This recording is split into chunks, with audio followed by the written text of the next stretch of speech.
I want to talk about how we have managed to develop an African network for evidence to action on disability. The whole concept of network is actually around research evidence. But before I talk about the network, I want to first talk about myself and situate myself. I come from a small rural area in the Eastern Cape called Kokolweni, and I was actually fortunate to be mentored by my grandmother, who I would like to classify as a human rights activist.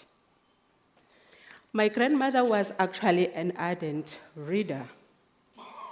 She actually moved us into this philosophy of reading.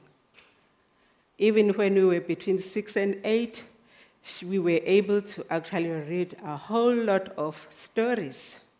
Stories about the African continent, but also global stories. She had a way of wanting to facilitate us and maneuver us to understand both the stories of Africa as well as the general global stories. And I guess in her direction, she was actually trying to link us in terms of who we were, as well as link us to the global family. I really cannot doubt why I am in this area of disability. I actually unfolded into the area, and I found myself situated in the area. The area of disability is actually around human rights and development. Persons with disabilities have got a lot of challenges in terms of being marginalized with a whole lot of societal attitudes. Once you enter the area of disability, you must understand that in some way, you have actually entered a whole lot of other vulnerabilities that one, for stabilizing the person with disabilities, one have to address those vulnerabilities. So in a way, the concept of human rights that I was manipulated by my grandmother to sort of chimed very well with the area of looking at issues of human rights and development for persons with disabilities. So I moved over to postgraduate studies at Stellenbosch University. And in that area, the hardcore thing that we were handling was disability research. Then myself and my colleagues, we became very concerned about how research evidence was actually just being packed and was not unlocked to reach policymakers so that it can actually make change in the lives of persons with disabilities. So we thought, what can we do to really unlock this evidence so that it can reach the hands of policymakers to make a change in the lives of disabled people in Africa?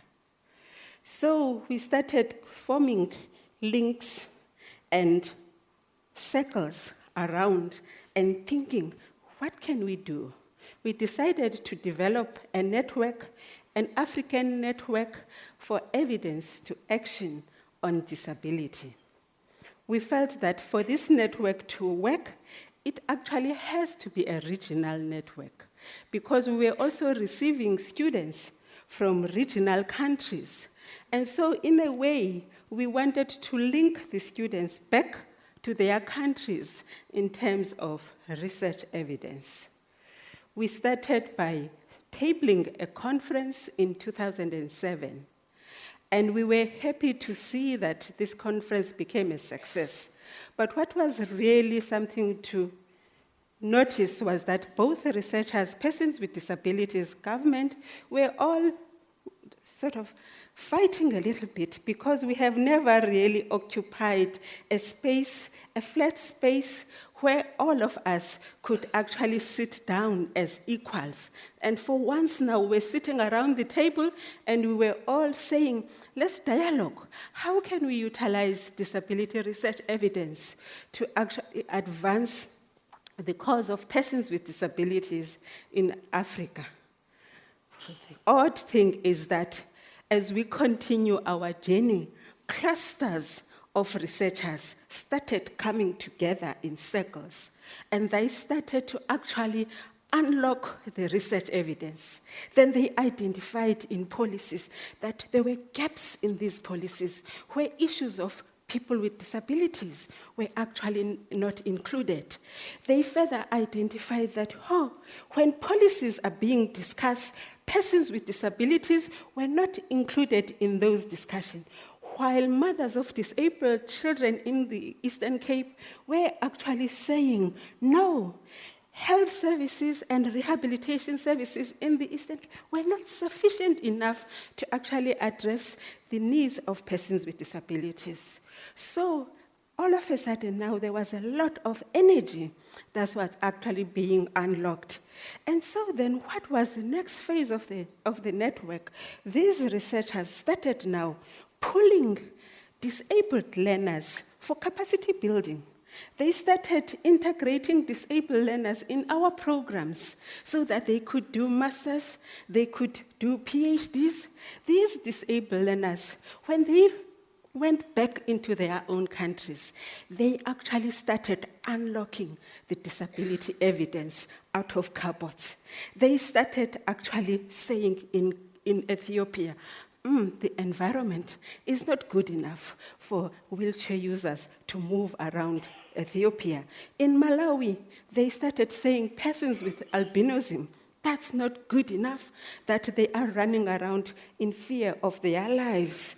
And so we were really starting to see the impact of the network, and the evidence was actually coming out. Now, what are we going to do with this research evidence, which now was coming out of the cupboards and really needed to be organized and rearranged? Well, we thought again, what are the African principles of actually working at challenging issues? And some of the principles we utilized was the principle of coming together, networking, the principles of Ubuntu, how do you share little things that you have and actually share amongst each other. We also realized that ubude abupangwa. What does that mean? That means you really cannot hurry to be tall. We also realized that uhambo alugqitywa ngeminenye. You can't finish a journey in one day. And we also understood that nothing about us without us. So if we want this network to continue developing, we needed to include persons with disabilities in the network. And so then we moved to the next stage of developing our own journal, which is the African Journal of Disability. Now, it is a journal that is actually accredited in South Africa. It is accredited in Norway. It has produced more than 45 manuscripts, and it has got an editor-in-chief who is actually a very stable editor. Where to now? Where to now, AfriNEAD? AfriNEAD is actually a very stable network. It had been built up on very strong African principle. We are drumming for its timelessness. We are evoking the ancestors, and we are saying they must encourage the network to move on, supporting persons with disabilities to really unfold in themselves and discover their energies. And so then, I pause, and I connect with myself, and I connect with who I am, and I go back to my small little village.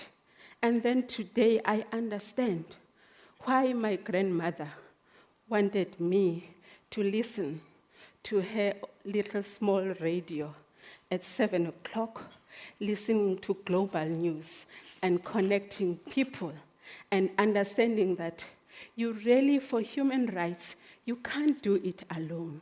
You have to connect with other people. I am a global citizen, but I am an African child.